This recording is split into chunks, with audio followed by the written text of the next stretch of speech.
Megan Hicks of I Run Far. I'm with Jim Walmsley, the 3-time Western States champion. We're at the finish line of the 2021 edition. How are you feeling? I'm doing good today. I wasn't doing so hot. Well, I was doing okay after the finish. And then it was kind of falling apart in doping control, a little bullpen. And things got worse before they got better. But doing good today. How are you? You holding up? Oh yeah, I'm fine. 3 hours of sleep. I mean, everybody else has a marathon out there too, and the heat was rough, so everyone's out there experiencing it, you know, spectating or running. That's right. More ice for spectators. Yeah, I think media and spectators should take up the ice vest situation like the runners are. Yeah, you should, for sure. All right, I want to ask you frankly, what did you think of your chances going into this race? So I would say I didn't do any real tests before the race, and I kind of say I usually know where I'm at, what I can do. This one it was more of trusting the process, trusting what I did do, and just being ready for a hard day. Yeah. As far as winning, I thought I could win, but usually I've done something where I'm like, I have a good day, I'm gonna win. But I've also, 50-50 with that of like, usually, sometimes I leave the race in training because of that. And so I almost knew in some ways it was going to be a good thing. I feel like for you, there was maybe two things. There was, were you fit enough to stay at the front of the race? Yeah. And then, was your leg going to stay together? Yeah, the leg, didn't know. Not going to run differently, expecting it to do anything. It has been good for 2+ weeks now, which is just insane. I can't believe the miraculous timing of it kind of quitting a bit. But I feel it a little bit today, but I think the next block will be conducive towards doing okay, and I think it should be totally fine for UTMB and the training for it. So yeah, I think we're getting through it. You've now seen this race 4 different times. Is that right? 5. Yeah. 5 different times. I made it to the track 4 different times. Oh my God, amazing. You've seen it in all its climates. You've seen kind of a cool year. Now you've seen a proper year of heat. What did you think of conditions this year? Well, the high country was awesome. So the high country, there was not, I saw some snow from afar, but there's no snow on the high country. Not that, they did a really good job just kicking rocks out of the way, because I think usually it's melting so quick. You can't even get to it even if it is dry, but people have been running on it and kicking rocks on it, you can tell.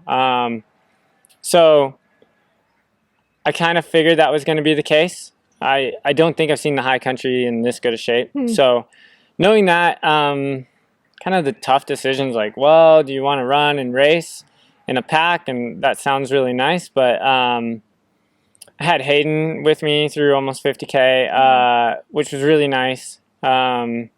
Takes your mind off a lot of stuff. He's pulling turns at the front, and we were having a really good time. So that was a cool mix for me. But I kind of basically made a decision that I wanted to put in good splits early, and there are a lot of really smart, strong guys that have potential to come on late and just mow it down. The really good, smart guys. And you wanted a gap. Yeah, if they're going to give me a head start, I will work with it. And then in addition, the thought's if they're going to close the gap, they got to do it in the heat of the day, in the the hot part of the canyons that we experience. And there were times too, I'm struggling in the heat, just like everyone else, and around Green Gate and through those 5-mile splits on Auburn Lake Trail and Quarry Road. It was tough times, but at the same time, it's if someone comes and mows me down, it's that's insane. Good job. I don't know the splits, but I also knew at Forest Hill, maybe someone would have to do 1.5, 2 minutes per mile faster than me. And if they're moving that fast, I can't get in the way of that. Props to that. But then by Pointed Rocks, I finally heard I had at least 80 minutes. And I hadn't been eating well probably since Michigan Bluff. It had been on and off. But especially after Green Gate, it was really difficult to get anything sugary. But I was able to really eat cantaloupe and watermelon good at the aid stations. And then some water tasted pretty good. So at Pointed Rocks, I was finally able to sit in a chair, get sponges on the legs, take a deep breath, and I'm like, if I got a lead, I'm going to cash in on a couple minutes of that right now, reset. Like, we need to get to the finish and can't fall apart with that. And I drank a whole bottle of Coke and pretty much had enough sugar at that point for the rest of the way. I think that was one of the things that our reporters observed in you was that you were taking the aid stations much more intentionally, taking a few minutes extra in each of them than previous years. Yeah. Well, in 2019, we saw a pretty different top 10. And I think a lot of people got away with things that I'm like, in my opinion and experience, it's going to bite you on a hot year. And it's just, I've been bitten on hot years in 2017. I mean, 16 was fair, and I still kind of fell apart. So even on a cool year like 2019, I'm not skipping it. No way. Like, you just don't know. Like, once the heat hits you, it's done. So, or not done, but you're really rallying at that point. So, I didn't skip things in 2019, and maybe I left some minutes out there on that, but I think it was the right call, and it makes me better on hot years like this year. People love to watch your gear shoe change situation. What was the sort of the crucial gear, shoes, socks? The hat situation must be discussed. So I wore Speedgo Evos again. I wore a couple pairs. Yep, so I wore my first pair for 80 miles. Okay. They're pretty soaked at that point, and your feet get kind of used to the shape of that shoe.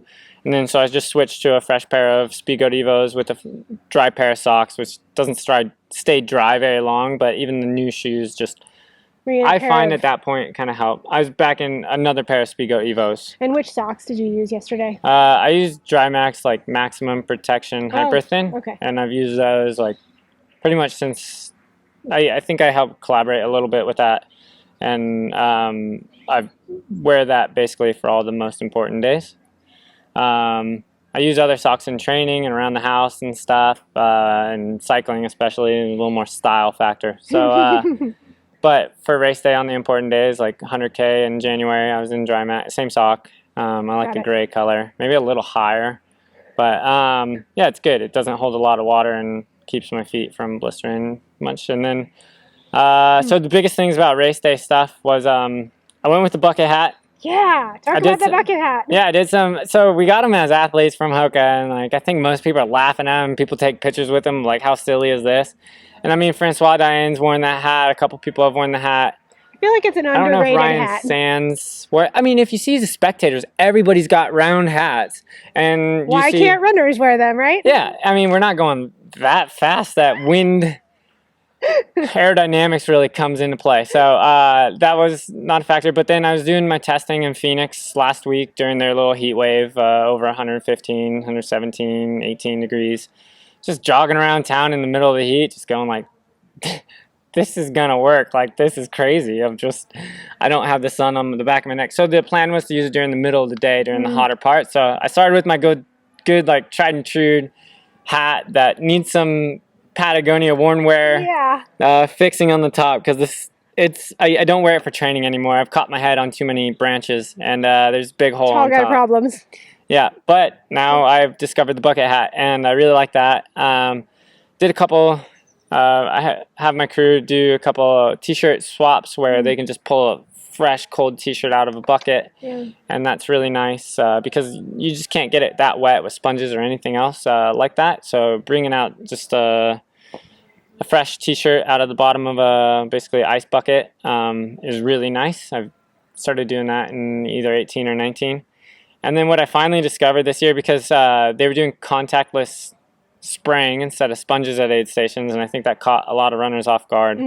Caught me off guard at least, and it was probably very clear and announced because everything's very well communicated in this race. So it's probably just not paying attention. It was probably in a pre-race email. Should have read it. Yeah. But nonetheless, had to kind of adjust to that on the fly. And what happened is I was having volunteers just pour ice down the front of my shirt. Amazing. Because the way I roll my ice bandana, it's like once I have ice in there, once it's melted, it's really difficult to get ice back in it. But I wear a naked belt around my waist that kind of pinches my shirt. Okay. So it holds the ice in my shirt. It doesn't just fall out. Yep. So I was leaving aid stations every 5 miles with this big belly of ice on my stomach. And it was just a thing I made up on the fly, and I was like, this is great. This works. It was one of the best case scenarios. A couple times I forgot to get that, and I noticed it right away going down 5 mile stretches there at the end of like, there were big differences when I left with a belly full of ice in my shirt and not. And yeah, the naked belt holds it real tight and had everything in my pockets. But yeah, I'd say the bucket hat and the ice down the shirt were the two game-saving moves. Awesome.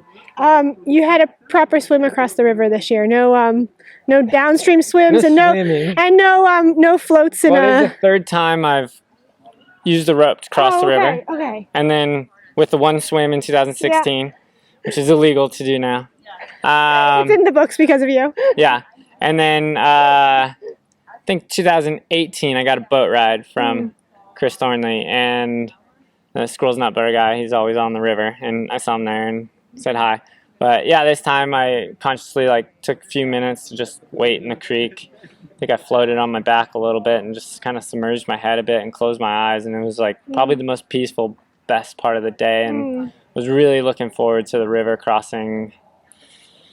I mean, probably before Forest Hill, and then Cal Streets were really difficult this year. There's just really everybody, you do a training run on it or something, and it's just you overlook the uphills on it, and during race day, given the point of the race, the sun just blaring down, the temperatures, there's really hard pitches on it, and so yeah, the river was really enjoyable. Are you happy with how the day went? Are you happy with your Western States experience? Yeah, I mean, I couldn't have asked for a better day. Yeah. It was a really difficult day. So this one was probably, I had to work the hardest for this one. Maybe it was my least good day, maybe, in the fact that I think the best days just come so well, and I really had to work for this, and I suffered late to bring it home. It's really rewarding. There's so many, it's family here at Western States now. I say it's a hometown race for me in Auburn. So it's special. It hits different here. It's hard not to be here in June. So yeah, it's special. I'm very happy with it. For me, it has been fun to watch you over the years to grow so comfortable in the skin of Western States. You just look like you're at home on the track, at home talking to people here now. Yeah, it becomes normalized, but you get more used to the interviews, the attention, the pictures, all this, and not quite my personality, but at races, I cope with it a lot better. It used to be a lot more stressful, so it helps to be able to handle that more just smoothly, more smooth, and not let it get to you. I bring probably a bigger team and crew that help me with little things, and got social media stuff, a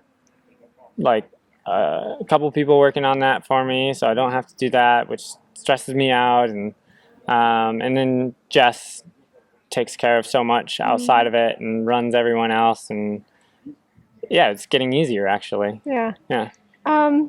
Is there more that you seek here? Do you think there'll be a Jim Walmsley at Western States in the future? Well, I don't know. Yeah, you look up the ladder, I guess. I would literally join 3 people with Tim Tuitmeyer and Scott Jurek for a 4th Cougar. Where as of right now, I think it's Jim King.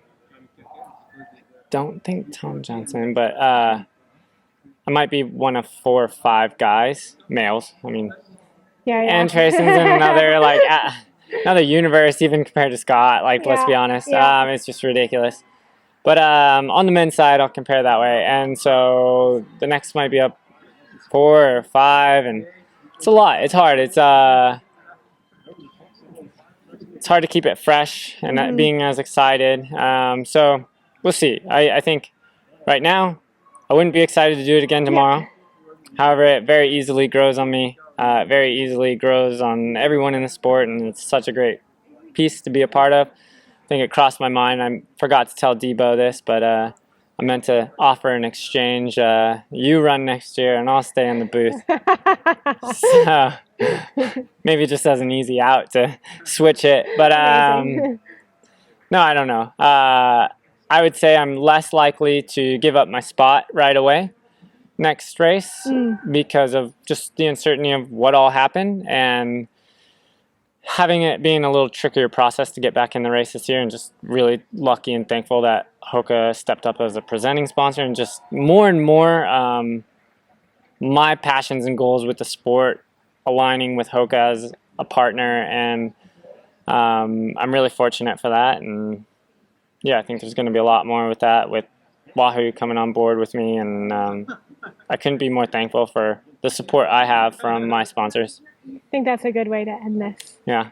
Congratulations to you. Thanks so much, Maggie. Third victory of the Western States 100. I hope you enjoy a little feed up time before you turn to your next training block. Yeah, I think sometimes I turn the page quickly. Yeah, I'll at least enjoy a few beers for a little while. Okay. See you in Silverton, Colorado then. Can't wait to get out to Silverton. It's another one of those home away from homes, and feel very comfortable there, and it's an amazing place. 30 degrees cooler, 9,000 feet higher. I'm so over summer. Let's go to the mountains. Yeah.